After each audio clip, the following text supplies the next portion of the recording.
नमस्कार, जय हिंद। मैं हूं रौनक। भारत और चीन के बीच बॉर्डर पर जो भी टेंशन है, सीमा पर जो भी तनाव है, उससे जुड़ी बहुत सारी बातें मीडिया और सोशल मीडिया के थ्रू हम तक पहुंचती हैं। लेकिन उनके पीछे क्या सच्चाई है, कितनी सच्चाई है, इसी के बारे में साफ साफ बात करने के लिए हमारे साथ मेजर गौरव आर्या जी, हमारे आज के खास गेस्ट इस इंटरव्यू वाले सेगमेंट में। सर नमस्कार, जय हिंद, आपका स्वागत है। Soldier, writer, speaker, TV host और इन सब से बढ़कर भारत माँ के वो बेटे जिनके रगों में खून से ज्यादा हिंदुस्तान दौड़ता है। क्या ये सही इंट्रोडक्शन होगी आपकी? स्वागत है आपका। बिल्कुल साहब, ये बहुत इज्जत अफजाई वाली बात है। बहुत बहुत धन्यवाद आपका, बहुत बहुत धन्यवाद। एक जो आम नागरिक होता है उसके मन में बड़े सारे बेसिक सवाल होते हैं जो जो सेना से जुड़े होते हैं, जो हमारी डिफेंस सिस्टम से जुड़े होते हैं, हमारे बॉर्डर से जुड़े होते हैं। तो वो सारे बेसिक सवाल मैं आपसे करने वाला हूँ, जिसमें सबसे पहला सवाल ये है कि इस वक्त हिंदुस्तान की पोजीशन क्या है चाइना के खिलाफ, या बॉर्डर की अगर हम बात करें तो क्या सिचुएशन है हमारी? क्या हम स्ट्रांग हैं या फिर हमने बहुत कुछ खोया है? नहीं, हम एकदम स्ट्रांग हैं। बहुत खेद की बात है कि कुछ भारतीय अंदर से ही हमारे रौनक भाई, मैं तो अक्सर ये कहता हूँ कि हमारा इतिहास गवाह है कि हमारे किले के दरवाजे हर समय अंदर से खुले। तो वो लोग हैं यहाँ पे, दीमक हैं कुछ जो ऐसी बातें करते हैं, लद्दाख चला गया, गलवान चला गया। देखिए, ऐसी बात नहीं है।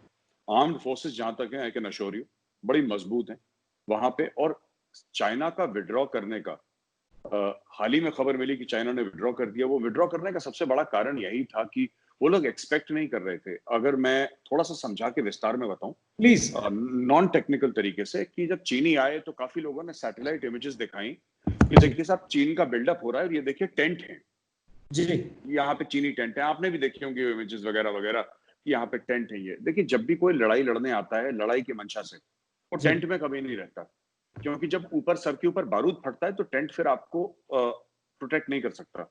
जो अंदर करेक्ट। सो रहा है वो मर जाएगा। तो हम लोग इसको डिगिंग इन बोलते हैं, यानी कि गड्ढा खोद के और ऊपर अपने पेड़ की ब्रांचेस, नहीं तो पत्थर वत्थर लगा के, बंकर आपने सुना होगा। करेक्ट। हम लोग बंकर बनाते हैं, डिफेंसिव पोस्चर में बंकर बनाते हैं, या फिर ट्रेंचेस खोद के उसके अंदर रहते हैं, फिर आगे बढ़ते हैं। तो ये चाइना चाइना की कभी मंशा नहीं थी कि चाइना लड़े। चाइना आंखें दिखा के बिना लड़े, धमका के जमीन लेना चाहता था। इंडियन आर्मी वहां पे टिकी रही। दरमियानी रात को क्या हुआ आपको पता ही है। जी, जब कर्नल बाबू गए, 16 बिहार थी, पंजाब रेजिमेंट थी वहां पे, एक मीडियम और एक फील्ड रेजिमेंट थी, वहां पे लड़ाई झगड़ा हुआ। चाइनीज ने भर भर के अपने स्ट्रेचर उठाए, अपनी डेड बॉडीज के। तो चीन को ये पता लग गया कि यहाँ पे जो मामला है, ये ऐसा नहीं है कि वो आंखें दिखाएगा और ये भारतीय सेना पीछे हट जाएगी। जी। उसके बाद एयरफोर्स ने देखा कि एयरफोर्स ने अपने फाइटर सॉर्टीज शुरू कर दी। तो ये सारी मैसेजिंग जो थी, और उसमें हमारा जो कूटनीतिक दबाव था और आइसोलेशन जो बढ़ता जा रहा था चाइना का, ये काफी रीजंस थे जिसकी वजह से चाइना पीछे हटा। लेकिन सबसे मुख्य कारण ये था कि भारतीय सेना वहां पे खड़ी हो गई थी। और मुझे लगता है कि हम लोग बहुत मजबूत स्थिति में हैं आज की तारीख में। अगर मैं बात करूं, चीन ऐसी हिमाकत करेगा नहीं, आगे चल के नहीं चीन ऐसी हिमाकत करेगा। तो मतलब हमारा पोजीशन स्ट्रांग है जी, चाइना के खिलाफ बॉर्डर पे इस वक्त? जी बिल्कुल। और एक और चीज मैं बता दूं, आपने बोला कि नॉन टेक्निकल रखें, तो हम लोग आर्मी में एक चीज बोलते हैं, जब माउंटेन में लड़ाई होती है जी, तो जो डिफेंडर होता है, यानी इसमें इंडिया डिफेंडर है, इंडिया डिफेंड कर रहा है और कोई और अटैक कर रहा है, जी। तो अटैकर को करीब 9 गुना ज्यादा मैन पावर लगता है अटैक करने के लिए, करेक्ट। क्योंकि वो खड़ी चढ़ाई पे अटैक करेगा। जी, अगर जैसे आपको कारगिल की याद होगी कि हमारे लोगों ने जब खड़ी चढ़ाई पे अटैक करा था, तो काफी हमारे जवान जो वीरगति को प्राप्त हुए थे, वो इसलिए प्राप्त हुए थे वीरगति को कि ऊपर से पाकिस्तानियों ने पत्थर फेंकने शुरू कर दिए थे। और आज की लड़ाई में पत्थर से ही मार रहे थे लोगों को। मतलब इतनी खतरनाक होती है माउंटेन वॉरफेयर, जो पहाड़ियों में लड़ाई होती है। तो जी। इस बार तो हम ऊपर बैठे हैं, बिल्कुल। और चीनी अगर नीचे से आएंगे तो फिर चीनी बच नहीं पाएंगे, वो पता है उनको। तो हम मजबूत हैं, तगड़े हैं वहां पे। बहुत बढ़िया। एक सवाल बार बार आ रहा है, और उस सवाल के आने के पीछे कारण ये भी है कि कुछ लोग जनता को गुमराह भी करते हैं, कंफ्यूज भी करते हैं कि गलवान में उस रात हुआ क्या था। क्योंकि पहले रिपोर्ट आई कि वहां पर उनके 43 सैनिक मारे गए, फिर अब रिसेंटली आ रही है कि 100 लोग मारे गए। तो एग्जैक्टली हुआ क्या था उस रात? देखिए साहब, हुआ कुछ नहीं था। वो जो पेट्रोलिंग पॉइंट 14 है, उसके एक जगह है पेट्रोलिंग पॉइंट 14 जी, है, जी। अलग अलग मुख्तलिफ पेट्रोलिंग पॉइंट्स बना रखे हैं। जिसको पीपी पेट्रोलिंग 14 कहते हैं, वो जो पीपी। बिल्कुल बिल्कुल बिल्कुल बिल्कुल बिल्कुल बिल्कुल रौनक जी, पीपी 14 है। पीपी 14 के पास चाइनीज आर्मी आ गई, टीपी 14 के इस तरफ भारत था, जी। पीपी 14 के इधर आ गई। तो पीपी 14 के पास वो लोग टेंट गाड़ने लग गए। तो हमने उनको बोला कि साहब ये एरिया मतलब हमारे एरिया के बहुत पास है, और आपने जो ट्रीटी साइन करी है हमारे साथ, आपने जो मुआहदा साइन करा है, उसके हिसाब से आप यहाँ पे टेंट नहीं गाड़ सकते। तो करेक्ट। इंडियन आर्मी ने जाके उनका टेंट वेंट उखाड़ के फेंक दिया, जला दिया।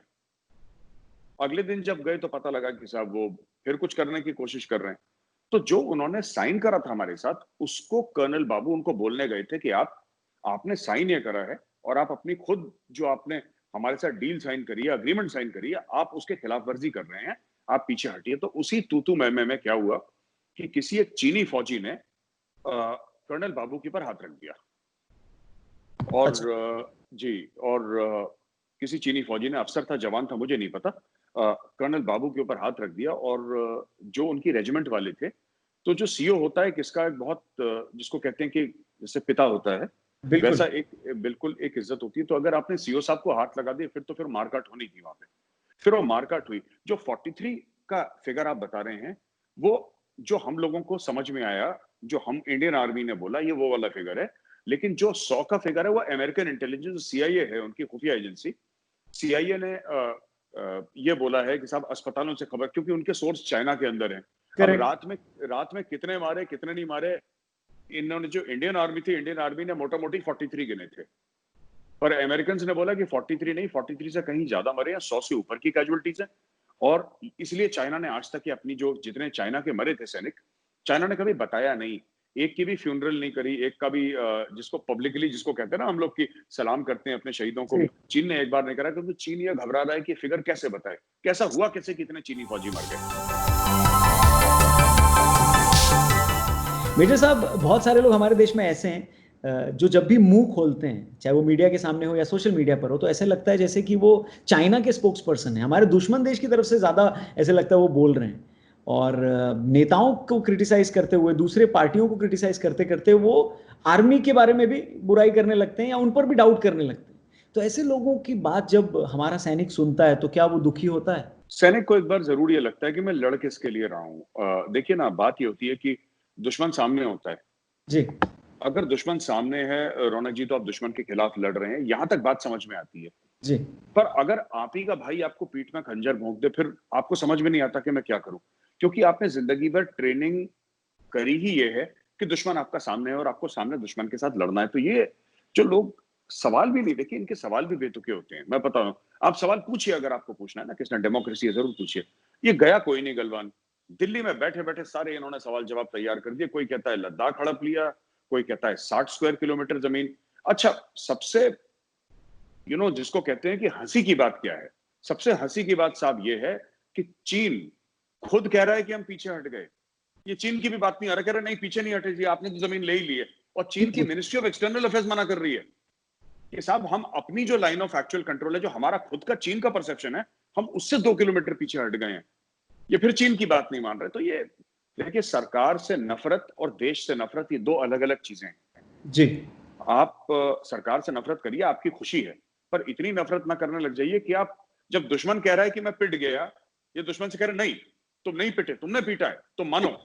तो ये बड़ी अचंभित करने वाली बातें हैं। सो चाइना गलवान के पीछे इतना क्यों पड़ा हुआ है? क्या उसका मकसद सिर्फ डोमिनेट करना है या फिर कुछ और? देखिए, आपके सवाल में ही जवाब है, वो डोमिनेट भी करना चाहता है, ये बात भी सच है। जी। दूसरी चीज ये है कि जो गलवान रिवर है, जो नदी है, वो 95% ऑलरेडी अक्साई चीन के अंदर है, जो कि ऑक्यूपाइड लद्दाख है।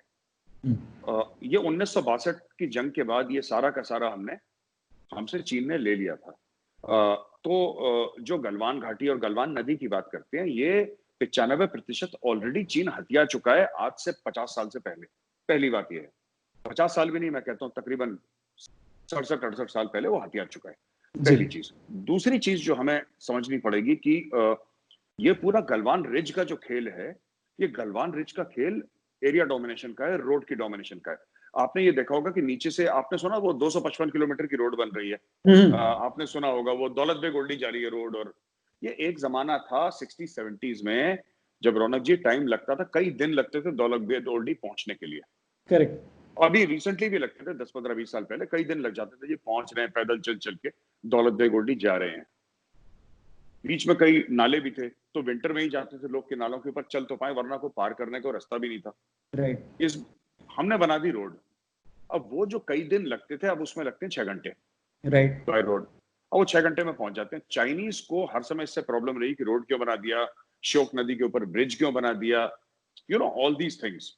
तो चाइना ने क्या काम करा कि जब वो आए गलवान रिज के ऊपर, जी। हमारे हमारे एरिया के पास वो आए, तो इंडियन आर्मी को ये लगा कि साहब अगर ये यहाँ पे बैठे, हमारा प्रोजेक्ट करने का एक ये भी कई कारण थे। एक ये भी कारण था कि साहब कारगिल जैसी सिचुएशन ना बन जाए यहाँ पे। जी। जी। कारगिल में भी आप देखें हाईवे 1 अल्फा था, एक हाईवे 1 अल्फा था, ऊपर कारगिल की हाइट से वहां पे गोलियां मार रहे थे वो, जी। हमारी मूवमेंट रोकने के लिए। तो गलवान की खास तौर से एक बड़ी प्रॉब्लम ये भी थी, जो मैं बता रहा हूँ, कई प्रॉब्लम्स थी, उसमें से एक प्रॉब्लम ये भी थी, तो जिसकी वजह से चाइनीज आ रहे थे आगे। और पेट्रोल पॉइंट 14 के पास इसलिए झड़प हुई क्योंकि वो चाह रहे थे कि भारत के एरिया में कुछ एक्शन करें या भारत के अंदर आए। भारत के एरिया के अंदर आए नहीं, वो अपनी एलएसी उन्होंने पार नहीं करी। भारत ने उनको वहीं पे रोका, लेकिन फिर वहीं पे झड़प हुई जब भारत ने बोला कि साहब आपने बोला था कि आप नहीं आएंगे, आप फिर यहाँ पे क्यों आ रहे हैं, पीछे जाइए। तो उस चक्कर में लड़ाई हुई। अब ये खबर आ रही है कि वो लोग पीछे हटे हैं, और उसके बाद एक न्यूज़पेपर की कटिंग सर्कुलेट हुई है कि 1962 में भी ऐसी खबर आई थी और उसके कुछ दिनों के बाद जंग छिड़ गई। तो अब क्या अंदाजा लगाया जा रहा है अभी की सिचुएशन को लेकर के? देखिए, मैं आपको बताता हूँ, अभी जंग के बिल्कुल मैं कहता हूँ कि जीरो हालात है। जी। जंग हो ही नहीं सकती चाइना के साथ। पहली चीज तो ये है कि जंग के लिए तैयारियां बहुत चाहिए। चीन खुले में है, उसकी जो एयरफील्ड्स है, मिलिट्री एयरफील्ड्स है, वहां पे कंक्रीट के बंकर नहीं है। आज की तारीख में अगर आप चाइना को अटैक करेंगे अपने एयरक्राफ्ट से, चीनी एयरक्राफ्ट वहीं पे जमीन पे पड़े पड़े खत्म हो जाएंगे। उनके पास कंक्रीट बंकर नहीं है, पहली बात। दूसरी चीज, उन्होंने वो इंफ्रास्ट्रक्चर वहां पे बिल्डअप नहीं करा। जब चाइना कहता है ना हमने इंफ्रास्ट्रक्चर बनाया, रौनक जी, तो वो कह रहा है कि हमने सड़कें बनाई हैं, ब्रिज बनाए हैं। लेकिन जवान सड़कों में नहीं सोते, वो वहां पे रहते नहीं है। आपको एमुनेशन डम्प्स बनाने पड़ते हैं, आपको फॉरवर्ड स्टेजिंग एरियाज बनाने पड़ते हैं, आपको कई सारी चीजें बनानी पड़ती हैं। और ये सब बनाने के बाद तब जाके फौज होती है अटैक करने के लिए तैयार। अभी चाइना इस हालत में नहीं है। लेकिन हाँ, अगर हमने लापरवाही बरती, तो 1 साल के अंदर चाइना तैयार हो जाएगा अटैक करने के लिए। आज की तारीख में नहीं है, अभी हम बात कर रहे हैं, नहीं है, लेकिन हो जाएगा अगर हमने चाइना के ऊपर दबाव बना के नहीं रखा।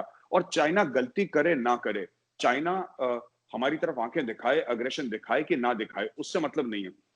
आज के बाद भारत को यह मन बना लेना है कि कुछ होना हो, चीन के ऊपर दबाव बना के रखना है और दुनिया से चीन के ऊपर दबाव बनवा के रखना है। उसके बिना चीन मानने वाला नहीं है। मैं फिर से बोलना चाहूंगा, आपने बात सुनी भी होगी कि चीन का जो बॉर्डर है वो 14 देशों के साथ है, लेकिन जी। चीन का जो टेरिटोरियल डिस्प्यूट है वो 21 देशों के साथ है। यानी कि तीन तीन देश छोड़ के भी उसकी प्रॉब्लम है प्रॉपर्टी की। ये पहला मुल्क है दुनिया में कि 3 देश छोड़ के उसको लग रहा है कि मतलब हमारी किसी ने जमीन हथिया रखी है। रशिया की व्लादिवोस्टोक जो शहर है, वो कहता है साहब ये चाइनीज था, उसको जी। हथियाने के चक्कर में। तो ये थोड़ा सा इस तरीके से चाइना बिहेव कर रहा है। मेजर साहब, जो 59 चाइनीज ऐप्स को हिंदुस्तान में बंद किया गया है, आपको क्या लगता है एक सही कदम है ये? क्योंकि बहुत सारे लोग ये कह रहे हैं कि वहां पर वो बॉर्डर पर हमसे झगड़ रहा है और हम लोग सिर्फ ऐप्स बैन कर रहे हैं। तो क्या लगता है आपको, ये कदम सही है, ये मूव सही था? जी, देखिए, इसमें दो चीजें हैं। पहली बात तो ये है रौनक जी कि ये एप्स करने के बाद बहुत फर्क पड़ा है। उसका कारण है माइक पॉम्पियो जो अमेरिकन सेक्रेटरी ऑफ स्टेट हैं। पहले इंडिया ने ऐप बैन करा तो यहाँ पे काफी विपक्षी पार्टियों ने बोला साहब क्या बात है, हमारे जवानों को उन्होंने शहीद कर दिया और आप सिर्फ मोबाइल फोन का ऐप बना के। देखिए, ये बात नहीं है। ये बड़ी सोची समझी पॉलिसी थी जिसके तहत ये करा गया। ये अचानक ओवरनाइट नहीं हुआ। इंडियन आर्मी ने तो 1-1.5 साल पहले ही बैन कर दिए थे सारे ऐप। फौजियों को मना कर दिया था, आर्मी, नेवी और एयरफोर्स ने, कि तुम लोग इस्तेमाल नहीं कर सकते ये। यहाँ पे लेट हुआ है बैन बाहर। अब हुआ जी। ये, मैं आपको बताता हूँ कि इसमें जब आपने ऐप बैन करे तो वो ऐप इंडिया में चल रहे थे, ये चाइना के लिए बड़ी खुशी की बात थी। क्यों? क्योंकि जो फेसबुक है, जो ट्विटर है, जो यूट्यूब है, जो जी। और प्लेटफॉर्म्स हैं जो कि अमेरिकन प्लेटफॉर्म्स हैं, चाइना चाहता है कि वर्ल्ड उनको इस्तेमाल ना करे, चाइना ये चाहता है कि ये दुनिया हमारे प्लेटफॉर्म इस्तेमाल करे, जैसे वीवो है उनका, जो उनका ट्विटर जैसा है, वो वैसे प्लेटफॉर्म्स दुनिया इस्तेमाल करे। और प्राइम मिनिस्टर मोदी साहब का भी उस पे वीवो में अकाउंट था, जो उन्होंने अभी डिलीट कराया, अपना खत्म कराया अकाउंट। तो चाइना ने क्या करा कि इस चीज को फैलाना शुरू करा दुनिया में। जी इंडिया वो पहला देश था जिसने बोला कि साहब आपकी हम मोबाइल फोन ऐप हम आपके नहीं इस्तेमाल करेंगे, बैन करो इसको। बैन करा तो चाइना सकते में पड़ गया, क्योंकि ये जो चाइनीज सॉफ्टवेयर फैल रही है दुनिया भर में, जी आपने उसको लगाम लगा दी, आपने उस दरवाजे में पैर अड़ा दिया अपना। अब माइक पॉम्पियो साहब कह रहे हैं कि अमेरिका भी इसको बैन करेगा। जी अमेरिका बैन करेगा तो देखिएगा यूरोप भी बैन करेगा, यूरोप बैन करेगा, अफ्रीका बैन करेगा। ये दुनिया भर में चाइनीज जितनी भी सॉफ्टवेयर है बैन होने वाली है, और इनको कई 100 अरब डॉलर का लॉस होने वाला है मार्केट वैल्यूएशन में। इनको हो चुका है, $50 बिलियन इनके लग चुके हैं अभी चाइनीज के। अभी आप देखेंगे अगले 1-2-3 महीने में इनको कितना बुरा फाइनेंशियल घाटा होने वाला है, और रेपुटेशन का घाटा बहुत ज्यादा होने वाला है इनको। आप यूज करते थे कोई ऐप? नहीं, मैंने यूज नहीं करा। Amazing, thank you very much. एक रैपिड फायर राउंड है जिसमें मैं आपको कुछ वर्ड्स बोलूंगा और आप सिंगल वर्ड रैपिड फायर है, जो भी आपके माइंड में सबसे पहले आता है आप वो बोलिएगा। तो आर यू रेडी? जी जी बिल्कुल। इसका इंट्रो वापस लेता हूँ। सो मेजर गौरव आर्या, चलते चलते एक रैपिड फायर राउंड खेलते हैं आपके साथ, जिसमें मैं आपको सिर्फ एक शब्द बोलूंगा, आपके दिमाग में, आपके मन में जो भी पहला जवाब आता है या शब्द आता है या स्टेटमेंट भी आती है, आप फटाफट बोलिएगा। मैं टाइमर लगाया कि कितना टाइम आप ले रहे हैं आंसर करने के लिए। जी जी बिल्कुल बिल्कुल। भारत की सेना। शौर्य गाथा। भारत के लोग। मजबूत। भारत की असली ताकत। उसके लोग। भारत के असली दुश्मन। अंदर हैं। चीन। दुश्मन है। पाकिस्तान। दुश्मन का छोटा भाई। नेपाल। भटका हुआ भाई। क्या बात है। गलवान। ये शौर्य गाथा को देश हर वक्त याद रखेगा। ट्रोल्स। रिटायर हो जाने चाहिए। देशभक्ति का एक गीत जो आपके मन में अक्सर चलता है, भले आप गुनगुनाएं या न गुनगुनाएं, बट चलता रहता है, और अगर अब मैं आपको बोलूं तो कौन सा सबसे पहले गीत आया आपके मन में? मुझे एक वो सरफरोश फिल्म थी जॉन मैथ्यू मथन की, जी उसमें गाना था जिंदगी मौत ना बन जाए संभालो यारो। मुझे पता नहीं क्यों उसकी ट्यून दिमाग में, मुझे उसके लिरिक्स भी नहीं याद हैं, लेकिन वो ट्यून दिमाग में चलती रहती है, हर रोज चलती रहती है, ऐसे जिसको लूप में चलती रहती है, पता नहीं क्यों चलती है। Something about that tune which I can not forget. ऐसा ड्रीम जो आप हिंदुस्तान के लिए देखते हैं? Military super power. कितना जल्दी पॉसिबल है?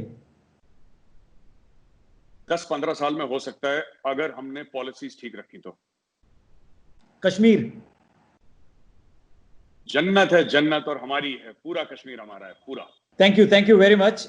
आपसे बात करके बहुत अच्छा लगा। उम्मीद है आगे भी आपसे बात होती रहेगी, और आपको हम टीवी पे देखते रहेंगे, आपके शोज हम यूट्यूब पर देखते रहेंगे। जी थैंक यू, बहुत बहुत धन्यवाद आपका। कोरोना जाएगा तो जल्दी मिलते हैं सर। जी बिल्कुल बिल्कुल बिल्कुल। जय हिंद। नमस्कार। जय हिंद जय हिंद जय Hind. Thank you very much इस वीडियो को पूरा देखने के लिए। हमारे इस वीडियो को लाइक भी जरूर करिएगा, चैनल को भी जरूर सब्सक्राइब करिएगा, और वीडियो का सबसे अच्छा हिस्सा आपको कौन सा लगा कमेंट करके वो भी जरूर बताइएगा, अपने नाम और किस इलाके से, देश के किस हिस्से से आप इस वीडियो को देख रहे हैं उसके साथ। बाकी अपना ख्याल रखिए, जल्दी मुलाकात होती है। जय हिंद।